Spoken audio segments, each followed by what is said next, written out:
नमस्कार. आज आपण एका विलक्षण कथेबद्दल बोलणार आहोत.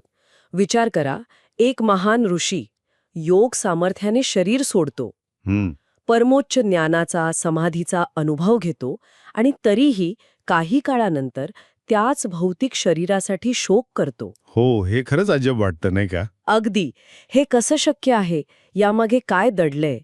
तर आज आपण योग वासिष्ठाच्या दुसऱ्या सर्गातील म्हणजे अध्याय 13 ते 16 मधल्या शुक्राचार्यांच्या कथेवर जरा सखोल चर्चा करणार आहोत. हो. आणि या चर्चेतून आपण आध्यात्मिक गुरुची भूमिका समजून घेण्याचा प्रयत्न करू. बरोबर. त्यासाठी आपण योग वासिष्ठातील हे अध्याय आणि काही नोट्स वापरणार आहोत. आपला उद्देश हा आहे की यम आणि भृगु हे दोन गुरु शुक्रासारख्या म्हणजे एका अत्यंत प्रगत शिष्याच्या प्रवासाला कसा आकार देतात हे बघणं. चला तर मग या कथेच्या मुळाशी जाऊया. सुरुवात करूया शुक्राच्या त्यावेळच्या स्थितीपासून. तर योग वासिष्ठ सांगतं की शुक्र त्यावेळी तीव्र ध्यानात होता. म्हणजे अगदी खोल समाधी अवस्थेत. हो, अगदी. जिथे मी आणि इतर हा भेद उरत नाही. त्याने सगळ्या इच्छा, अहंकार सगळं जिंकलं होतं.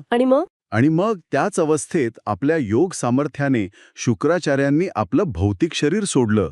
सोडलं म्हणजे जाणीवपूर्वक त्याग केला. त्यांना परमोच्च सत्याचा, आत्म्याचा साक्षात्कार झाला होता. मुक्ततेचा अनुभव होता तो. वा, म्हणजे अगदी मोकळं वाटलं असेल त्यांना, सर्व बंधनांपासून मुक्त. सुरुवातीला तसंच होतं.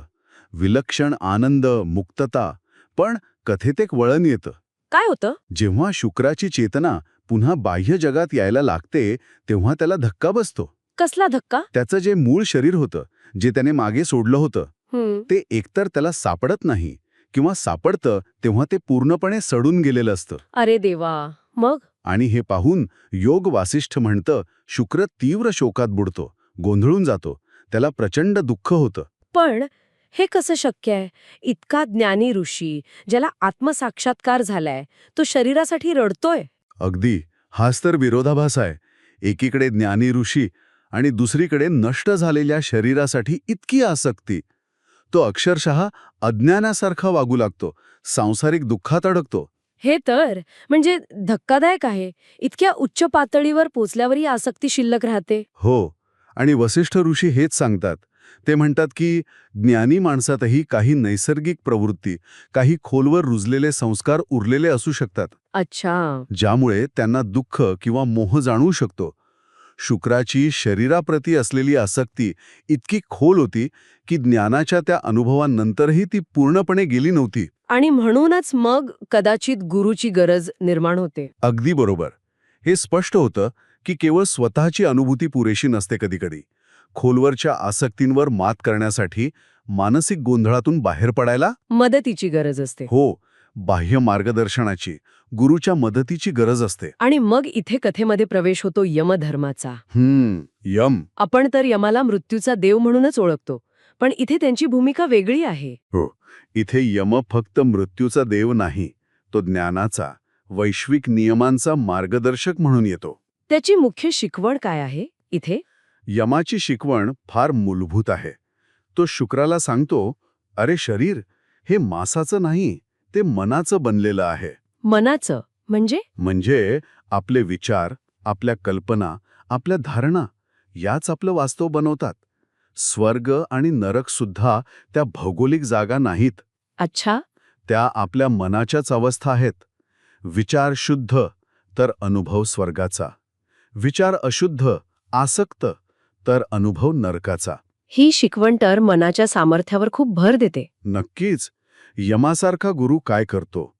तो साधकाचं लक्ष बाहेरून आत वळवतो, भौतिक गोष्टींवरून मानसिक स्थितीकडे. मुक्ती ही शरीरावर अवलंबून नाही, ती मनाच्या शुद्धतेवर, अनासक्तीवर अवलंबून आहे, हे तो स्पष्ट करतो. पण यमाची भूमिका फक्त एवढीच आहे का? नाही. तो फक्त तात्विक ज्ञान नाही देत. तो शुक्राला त्याच्या नियतीचं, त्याच्या कर्तव्याचं म्हणजे धर्माचंही मार्गदर्शन करतो. नियतीचं म्हणजे कसं? यम त्याला सांगतो की ज्ञान मिळालं असलं तरी तुला जगात एक काम करायचं आहे, एक भूमिका बजवायची आहे. कोणती भूमिका? असुरांचा गुरु बनण्याची. काय? असुरांचा गुरु? हे तर अनपेक्षित आहे. हो, आणि यातून हेच दिसतं की गुरुची भूमिका फक्त वैयक्तिक मोक्षापुरती नसते. अच्छा, म्हणजे जगात काय करायचं हे पण गुरु सांगतो. बरोबर. ज्ञानाला जगात कसं वापरायचं, आपलं कर्म, आपलं कर्तव्य कसं करायचं याचंही मार्गदर्शन गुरु करतो. यालाच कर्मयोग म्हणतात. जगात राहून काम करत पण अनासक्तपणे मुक्त राहणं. म्हणजे यम शुक्राला त्याच्या वैयक्तिक दुःखाच्या पलीकडे पाहायला लावतो. अगदी.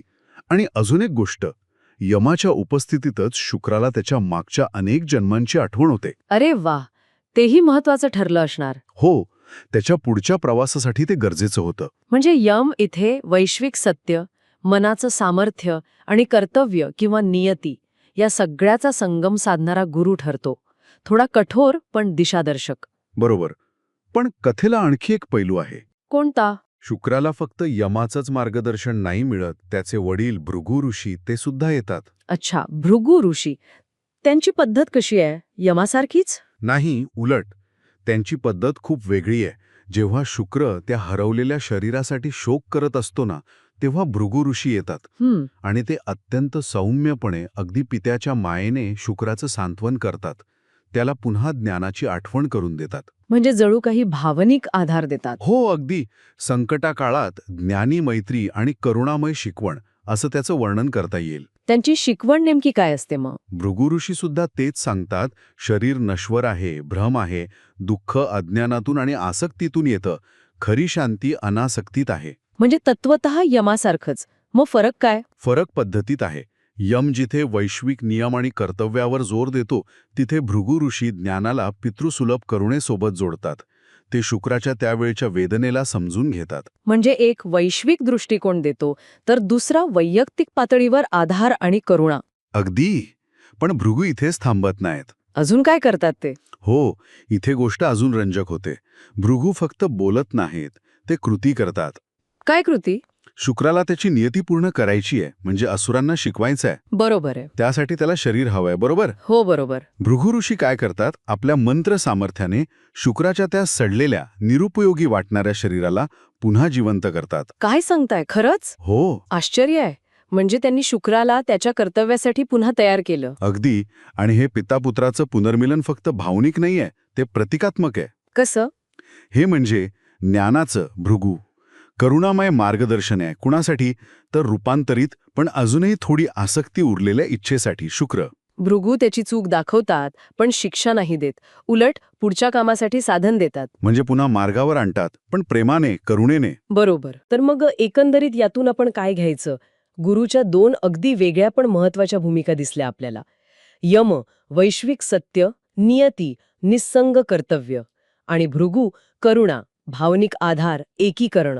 आणि सगळ्यात महत्वाचा मुद्दा हा की शुक्रासारख्या ज्ञानी, प्रगत साधकाला सुद्धा, ज्याला परमोच्च सत्याचा अनुभव आला होता, त्यालाही आपल्या उरलेल्या सूक्ष्म आसक्तींवर मात करायला आणि मिळालेल्या ज्ञानाला जगातील कर्तव्यांशी जोडायला या दोन्ही प्रकारच्या मार्गदर्शनाची गरज लागली. म्हणजे गुरुची भूमिका किती गुंतागुंतीची आणि बहुआयामी आहे हे दिसतं. अगदी. म्हणजे गुरु फक्त ज्ञानाचा दिवा नाही दाखवत, तर त्या प्रकाशात चालताना ठेचकाळलो तर हात पण देतो. काय छान म्हणालात. अगदी तसंच. गुरु फक्त ज्ञान देत नाही, तर भावनिक गोंधळातून शांतपणे मार्ग काढायला मदत करतो. तो आपल्याला कर्मयोगात मुक्ती, म्हणजे जगात राहून कर्तव्य करत पण अनासक्त राहून मुक्ती अनुभवायला शिकवतो. शुक्राचं असुरांना शिकवणं हे त्याचं उदाहरण म्हणता येईल. हो, उत्तम उदाहरण. ज्ञान मिळाल्यावर तो बाजूला झाला नाही. त्याला एका कामासाठी जगात परत यावं लागलं, पण आता एका नवीन दृष्टिकोनातून, निस्संग होऊन. हेच लिबरेशन इन ॲक्शन. या सगळ्याचा आपल्यासाठी काय अर्थ आहे? खूप खोल अर्थ आहे. हे स्पष्ट होतं की गुरुची भूमिका फक्त माहिती देणं किंवा तंत्र शिकवणं नाही. हो ना. खरा गुरु आपल्या भावनिक गरजा समजून घेतो, आपल्याला आपल्या कर्तव्याची, धर्माची जाणीव करून देतो आणि सगळ्यात महत्त्वाचं, मिळवलेलं ज्ञान फक्त डोक्यात न ठेवता ते जगायचं कसं हे शिकवतो. शुक्राची कथा हेच दाखवते की मार्गदर्शनाची गरज अगदी शेवटच्या टप्प्यापर्यंत असू शकते. अगदी. आणि ही गोष्ट फक्त अध्यात्मातल्या लोकांसाठी नाही, नाही का? मुळीच नाही. ही कथा आपल्या प्रत्येकाच्या आयुष्याला कुठेतरी स्पर्श करते. कसं काय? अहो, आपल्या सगळ्यांनाच आयुष्यात वेगवेगळ्या टप्प्यांवर मार्गदर्शनाची गरज लागते. करिअर असेल, नाती असतील किंवा स्वतःबद्दलचे प्रश्न असतील. खरंय. कधीकधी आपल्याला यमासारख्या स्पष्ट दिशा देणाऱ्या मार्गदर्शनाची गरज असते, जो जबाबदारीची जाणीव करून देईल. तर कधी भृगूसारख्या सहानुभूतीपूर्ण आधार देणाऱ्या गुरूची गरज असते, जो चुका समजून घेऊन उभं राहायला मदत करेल. म्हणजे आतल्या संघर्षांना तोंड द्यायला आणि आपला हेतू शोधायला गुरु मदत करतो. बरोबर. यम आणि भृगू जणू मार्गदर्शनाच्या दोन शैली आहेत, दोन्ही आवश्यक, दोन्ही पूरक. आणि जाता जाता तुम्ही म्हणालात तसं एक विचार मनात येत आहे कोणता? की शुक्राची नियती होती असुरांना शिकवण्याची. असुर म्हणजे परंपरेनुसार देवांचे विरोधक, नकारात्मक शक्ती. मग परमोच्च ज्ञान मिळवलेल्या ऋषीला अशा गटाला शिकवायला का सांगितलं असेल, ज्यांना आपण इतर किंवा विरोधी मानतो? हा फार महत्वाचा प्रश्न आहे. ज्ञानाचं स्वरूप काय आहे? शिक्षकाची भूमिका काय? शुक्राला हे काम अहंकाराशिवाय करायचं होतं. म्हणजे ज्ञान हे खरंच वैश्विक आहे का? ते सर्वांपर्यंत पोचायला हवा, अगदी त्यांच्यापर्यंत सुद्धा ज्यांना आपण शत्रू समजतो. उपग्रह न ठेवता हा प्रश्न खरंच विचार करायला लावणार आहे. या कथेच्या शेवटी तो अनुत्तरित राहतो आणि आपल्याला विचार करायला एक दिशा देतो. अगदी.